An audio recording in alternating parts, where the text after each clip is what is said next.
ये जो गाड़ियों की खरीद फरोख्त होती है घरों की, उसमें एक डीलर रहते हैं जो डीलिंग करवा कर देते हैं, तो उनको वो उसका कमीशन लेना किस हद तक जाएगा? अच्छा सवाल किया कि जो लोग गाड़ियों का बिज़नेस या ज़मीन या कोई भी और हो सकता है बिज़नेस, फल सब्ज़ी कुछ भी हो सकता है बिज़नेस, जिसके अंदर वो बीच में कुछ फ़ीसद लेते हैं जिसको एजेंट बोलते हैं, तो वो टका लेना, फ़ीसद लेना क्या दुरुस्त है? तो देखिए ऐसा फ़ीसद लेना दुरुस्त और जायज़ है, इसमें कोई हर्ज नहीं। ये बता के भी लिया जा सकता और छुपा के भी लिया जा सकता, बगैर बताए के भी लिया जा सकता। दोनों ही तरीक़े दुरुस्त हैं जब तक कि इसमें झूठ ना बोला जाए और धोखा ना दिया जाए। सिंपल। जैसा कि मैं एजेंट हूँ, मैं लोगों को घर बताता हूँ और मैं कह रहा हूँ कि भाई ये घर इतने का है, सामने वाला इतने बेचना चाह रहा है, चाहे तो शो करूँ कितना मुझे देगा, चाहे तो शो ना करूँ कि किससे क्या लूँगा, डिपेंड है। उधर से ले सकता हूँ, इधर से ले सकता हूँ, या इनको बोल सकता हूँ, उनको डिपेंड, बताऊँ ना बताऊँ। और अगर मैं ऐसा कर रहा हूँ तो कोई हर्ज नहीं। लेकिन अगर मैं ऐसा कर रहा हूँ, एजेंट बन के कह रहा हूँ इससे अच्छा घर नहीं है 2 लाख रुपये में, जबकि मुझे मालूम इससे अच्छे कहीं 1.5 लाख रुपये में, तो झूठ, और वो तो खैर हर बिज़नेस में, हलाल में भी झूठ और धोखा हो जाए। तो लिहाजा अगर आप एजेंट हैं तो एजेंट का कुछ टका लेना बीच में रहकर ये बिल्कुल दुरुस्त और जायज़ है, इसमें कोई हर्ज नहीं है। शरीयतन इसकी कोई मुमानियत नहीं है। ये बता के भी हो सकता है, ये छुपा के भी हो सकता है, लेकिन इसमें याद रखना चाहिए एक जो बात है वो है कि चीज़ का रेट MRP नहीं बढ़ना चाहिए।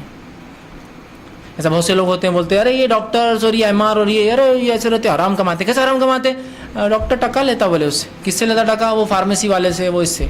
देखिए इसमें उसूल को समझना है। इस उसूल, अगर MRP नहीं बढ़ता है तो उस डॉक्टर के लिए लेना हलाल है। वो जुल्म कर अलग बात है वो फार्मेसी वाले पर, लेकिन चूंकि उसका MRP नहीं बढ़ रहा है। जैसे कि अगर मैं सीधे फार्मेसी में जाऊँ तो मुझे दवा मिल रही 100 रुपये में, और अगर आपके रेफरेंस से गया भी तो 100 रुपये में, और उसमें से आपको कुछ मिलता है तो उससे मेरा कोई लेना देना नहीं है ना। मेरे को चीज़ उसी में आ रही, मैं टेस्ट करने जाता हूँ 100 रुपीज़ में, आप टेस्ट को भेजते हैं, आपको 40 रुपीज़ मिलता है, 60 वो रखता है, और मेरे तो 100 जा रहे। तो फर्स्ट केस में भी 100, सेकंड केस में भी 100, तो ये जायज़ है। रहा मसला कि डॉक्टर इतना टका लेके उस पर जुल्म कर रहा, वो उनका जुल्म आपस का है भाई, वो उनका मसला। लेकिन समझ रहे आप बात को? लेकिन ये जो सिस्टम है जिसमें MRP नहीं बढ़ता, हलाल है।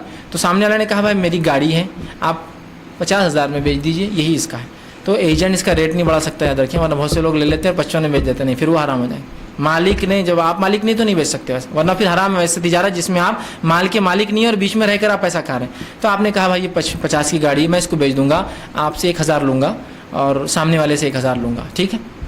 तो ठीक है, राज़ी है। 50 में गाड़ी बेची, उन 50 उसको दिए, 50,000 इससे आए, इसको कहा कि 1,000 आप दीजिए, मेरा मामला ख़त्म हुआ। तो जब तक MRP नहीं बढ़ता है, आप मालिक बनकर नहीं बेचते हैं, सिर्फ एज ए एजेंट वर्क करते हैं, तो ये हलाल है कि आप उसके अंदर टका बताकर या छुपाकर, दोनों ही अंदाज से लिया जा सकता है। और अगर छुपाकर ले रहे हैं तो MRP याद रखिए उसमें बढ़ना नहीं चाहिए। अगर ऐसा हो रहा है कि डॉक्टर के रेफरेंस से गए तो 3,000 का इलाज और बगैर रेफरेंस के 1,000 का, तो ये हराम होगा, इसलिए कि इसमें रेट बढ़ जा रहा है। लेकिन अगर 3,000 का इलाज रेफरेंस से भी 3 में होता, डायरेक्ट गए भी तो 3 होता, तो आपका उसमें टका लेना इंशाअल्लाह हलाल है, उसमें कोई ख़बाहत या